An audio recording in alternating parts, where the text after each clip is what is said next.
మరి ఎన్నో ఆంక్షల నడుమ ఎన్నో ఆటంకాల నడుమ ఇక్కడ దాకా రావాల్సి వచ్చింది.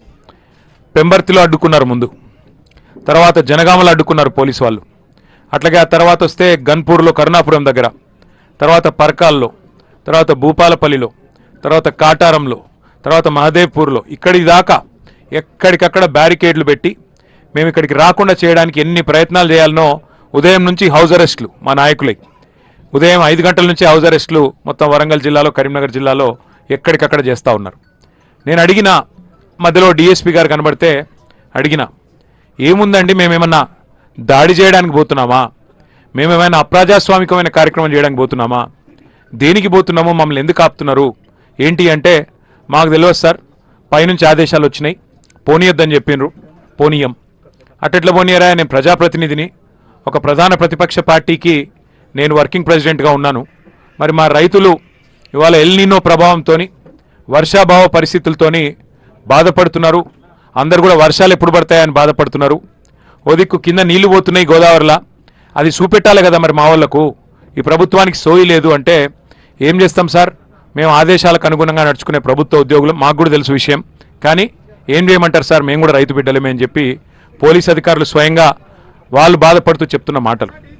ఇవాళ నేను మీ అందరినీ ప్రార్థించేది ఒకటే, ఇక్కడ మనం ఏదైతే ప్రాంతంలో కూర్చొని ఉన్నామో కాళేశ్వరం ప్రాజెక్టుకు మరి పునాది పడ్డగడ్డ, ఎక్కడైతే కాళేశ్వరం ప్రాజెక్టు ప్రాణం పోసుకుందో ఆ ప్రాంతంలో మనందరం కూడా కూర్చున్నాం.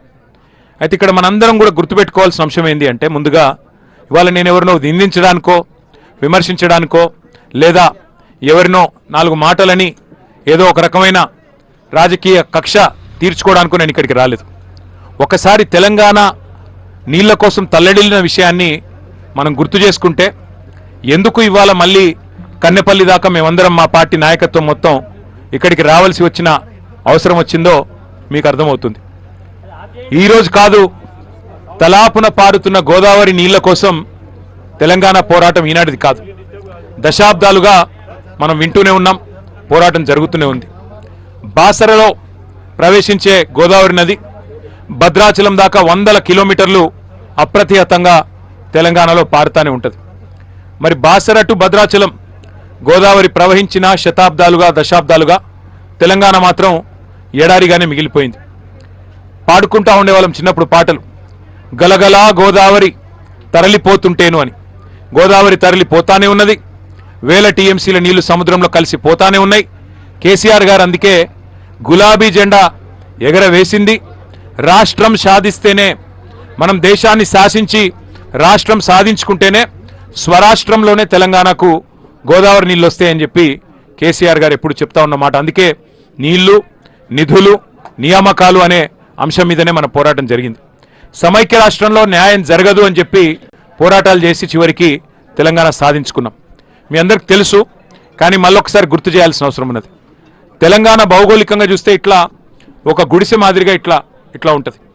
ఒక వరుస నుంచి గోదావరి 80-90 మీటర్ల కాడికెళ్ళి గోదావరి పోతూ ఉంటుంది కిందికెళ్ళి, ఇంకో దిక్కుకెళ్ళి కృష్ణానది 110 మీటర్ల కాడికెళ్ళి కృష్ణానది ఇంకో కాడికెళ్ళి పోతూ ఉంటుంది. మొదటి నుంచి సమైక్య రాష్ట్రంలో మనకు చెప్పిన కథలు ఏంటంటే, నీళ్లు కిందున్నాయి, భూములు పైనున్నాయి, మరి నీళ్లు పైకి రావాలంటే లిఫ్ట్ చేయడం తప్ప మార్గం లేదు అని చెప్పి మొదటి నుంచి మనకు చెప్తా వచ్చిన ముచ్చట. కానీ కేసీఆర్ గారు రాష్ట్రం సాధించడమే కాకుండా సాధించిన రాష్ట్రానికి మరి ఒక రైతు బిడ్డ, ఒక రైతు ముఖ్యమంత్రి అయితే ఏం జరుగుతుందో తన సంకల్ప బలంతో చూపెట్టిండు. నీరు పల్లమెరుగు నిజం దేవుడెరుగు అంటారు, కానీ నీరు పల్లమే కాదు, ఎగువకు కూడా పరుగులు పెడుతుంది, పైకి కూడా తీసుకుపోవచ్చు అని చూపెట్టిన నాయకుడు కేసీఆర్ గారు.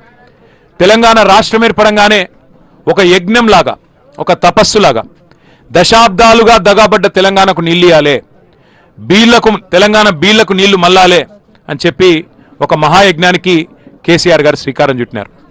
ఇవాళ మనం ఏ ప్రాంతంలోనైతే కూర్చొని ఉన్నామో, కాళేశ్వరం ప్రాంతంలో, కన్నెపల్లి ప్రాంతంలో, ఇక్కడ గోదావరి 80-90 మీటర్లు సముద్ర మట్టానికి పైన ఇక్కడ ప్రవాహం వారిది గోదావరి నది ఉన్నది.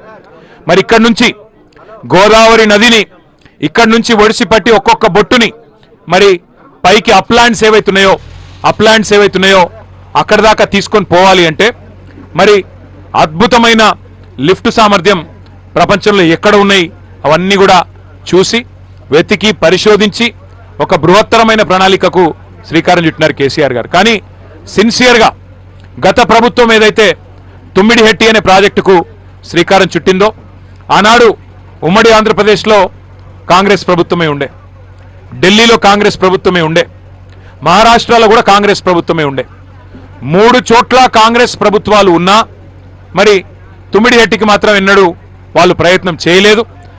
చివరికి ఒప్పందం చేసుకునే ప్రయత్నం, అంతర్రాష్ట్ర ఒప్పందం ఏదైతే చేయాలో ఒక అంతర్రాష్ట్ర ప్రాజెక్టుకు సంబంధించి ఆ డ్యామ్ హైట్ విషయంలో ఏదైతే ప్రయత్నం చేయాలో ఆ ప్రయత్నం ఎన్నడూ కూడా వారు చేయలేదు. చేసినట్టు నటించారు తప్ప ఎన్నడూ చేయలేదు. కానీ కేసీఆర్ ప్రభుత్వం వచ్చిన తర్వాత, ఆనాడు బీఆర్ఎస్ ప్రభుత్వం వచ్చిన తర్వాత 9 నెలలు, మొదటి 9 నెలలు చాలా పెద్ద ఎత్తున మరి కేసీఆర్ గారి నాయకత్వంలో బ్రహ్మాండమైన బ్రహ్మాండమైన ప్రయత్నం చేసిన మహారాష్ట్ర ప్రభుత్వంతో కేసీఆర్ గారి నాయకత్వంలో ఆనాడు అప్పటి మహారాష్ట్ర ముఖ్యమంత్రి దేవేంద్ర ఫడ్నవీస్ గారిని సంప్రదించినాం. అయ్యా 152 మీటర్లకు మీరు ఒప్పుకున్నట్టయితే మాకు మా ప్రాంతం మొత్తానికి కూడా లాభమయ్యే ఆస్కారం ఉంటుంది, కాబట్టి మీరు దయచేసి అంగీకరించండి అని చెప్పి వారిని పోయి పూర్తి స్థాయిలో ప్రయత్నం చేయడం జరిగింది. చేస్తే కూడా ఆయన స్పష్టంగా చెప్పినారు మహారాష్ట్ర ముఖ్యమంత్రి గారు, ఈ 152 మీటర్లు ఎత్తు పెంచితే మరి ముందు మునిగేదే నా ప్రాంతం, నేను ప్రాతినిధ్యం వహించే ప్రాంతమే మునుగుతుంది. నేను ఈ డ్యామ్ పెంచొద్దు, హైట్ పెంచొద్దు అని చెప్పి పోరాటాలు చేసిన నేను ప్రతిపక్ష నాయకుడిగా, ఇలా నేను ముఖ్యమంత్రిగా ఉన్నా కాబట్టి నా ప్రాంతం మునుగుతుంటే నేను ఎట్లా ఒప్పుకుంటాను మీరు అనుకున్నారు. సమస్యనే లేదు, ఒప్పుకునే పరిస్థితే లేదు. తుమ్మిడిహెట్టి దగ్గర 152 మీటర్లు. అప్పుడు కాంగ్రెస్ ముఖ్యమంత్రి ఉత్తరం రాసిండు. ఆనాడు కాంగ్రెస్ ముఖ్యమంత్రిగా ఉన్న పృథ్వీరాజ్ చౌహాన్ గారు ఉత్తరం రాసినాడు ఆంధ్రప్రదేశ్ ముఖ్యమంత్రి కిరణ్ కుమార్ రెడ్డి గారికి, మీరు ₹1 ఖర్చు పెట్టినా అది వేస్ట్ అవుతుంది, మేము ఒప్పుకుంటలేము, అనవసర ప్రయాస చేయకండి, ఇది కుదరదు అని నిర్ద్వందంగా. ఆంధ్రప్రదేశ్లో కాంగ్రెస్ ఉంటుంది, మహారాష్ట్రలో కాంగ్రెస్ ఉంటుంది, ఢిల్లీలో కేంద్ర ప్రభుత్వంలో కాంగ్రెస్ ఉంటుంది, కానీ ఒప్పందం మాత్రం ఎన్నడూ కాలే. కాబట్టి యాక్టింగ్ బాగా చేసినారు. తుమ్మిడిహెట్టి దగ్గర కడతాం అని చెప్పి టైంపాస్ చేసినారు, యాక్టింగ్ చేసినారు. తెలంగాణని మభ్యపెట్టే ప్రయత్నం కూడా చాలా పెద్ద ఎత్తున చేసినారు.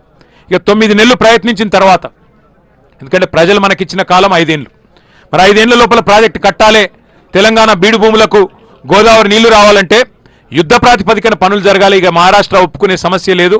ఇక వాళ్ళతో పంచాయతీ పెట్టుకుంటే మళ్ళీ ఇది ఇచ్చంపల్లి మాదిరిగానే శాశ్వతంగా పెండింగ్ అయిపోతుందని చెప్పి కేసీఆర్ గారు ఒక జల దౌత్యం చేసి 148 మీటర్ల కాడికి ఒక ఒప్పందం కుదుర్చుకొని ఆ రోజు బేగంపేట విమానాశ్రయంలో దిగిన తర్వాత ఆయన చెప్పిన మాట, నా జీవితంలో తెలంగాణ సాధించిన రోజు ఎంతైతే సంతోషంగా ఉన్నానో ఇలా అంతే సంతోషంగా ఉన్నా అని చెప్పి కేసీఆర్ గారు ప్రకటన చేసి, దీంతో మనకు గోదావరి నీళ్ల మీద మనం ఎట్లంటే అట్లా చేసుకోవచ్చు, తెలంగాణ బీడు భూములకు నీళ్లు తీసుకోవచ్చు అని చెప్పి కేవలం 3.5-4 ఏళ్ల స్వల్ప సమయంలో, రికార్డు సమయంలో, ఎందుకంటే ఒక దిక్కు అప్పటికే పోరాటాలు జరుగుతున్నాయి, శ్రీరామ్ సాగర్ ఎండిపోయే పరిస్థితి వచ్చింది.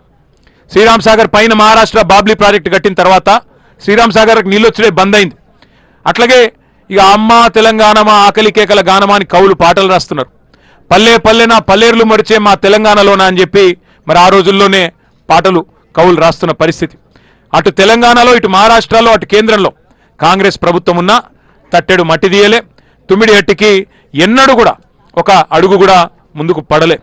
వాస్తవం ఏంది అంటే ఇవాళ ప్రాణహిత కుదరది, ఇంకా ప్రాజెక్టు కుదరది, ప్రాణహిత చేవెళ్ళ అనేది కుదరది, తుమ్మిడిహెట్టి దగ్గర ఆ పరిస్థితి లేదు అని ఖరాఖండిగా మరి అధికారులు చెప్పిన తర్వాత మహారాష్ట్ర ప్రభుత్వం